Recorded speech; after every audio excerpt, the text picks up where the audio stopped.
گئے وقتوں کی بات ہے، گرمی شروع ہو چکی تھی اور شدت سے بڑھ رہی تھی۔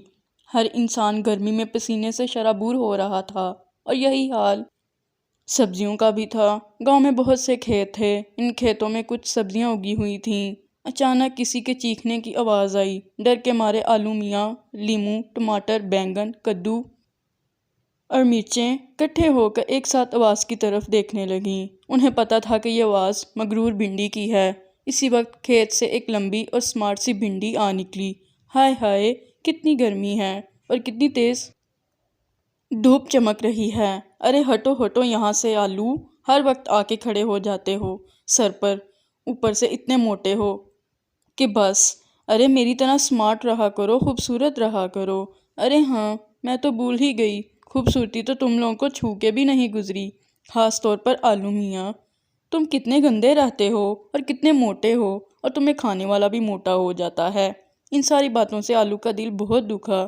آلو دل کا اچھا تھا، وہ ہمیشہ اس کی باتوں کو نظر انداز کرتا اور وہ بھنڈی کو کچھ نہیں کہتا تھا۔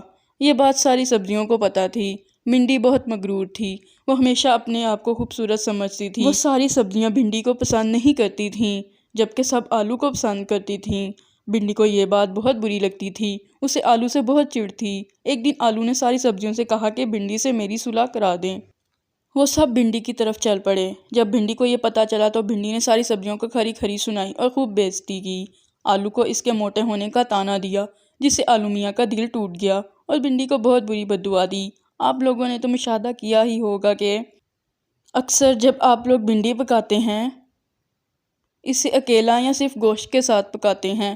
بھنڈی کے علاوہ کچھ اور سبزی بناتے ہیں تو آپ اس میں آلو ڈالتے ہوں گے، جیسے کہ آلو مٹر، آلو پالک، آلو گوبھی، آلو ٹماٹر، آلو مرچیں اور بہت سی سبزیاں ہیں جو کہ آلو کے ساتھ اچھی لگتی ہیں۔ اگر آپ بھنڈی کے ساتھ آلو ڈال بھی دیں تو آپ کو کھانے میں مزہ نہیں آئے گا، کیونکہ آلو ساری سبزیوں کا دوست ہے اور بھنڈی کو کوئی خاص پسند نہیں کرتا۔ یہ ہے مغرور بھنڈی کا انجام۔ یقیناً میری طرح آپ کو بھی آلو بہت پسند ہوگا۔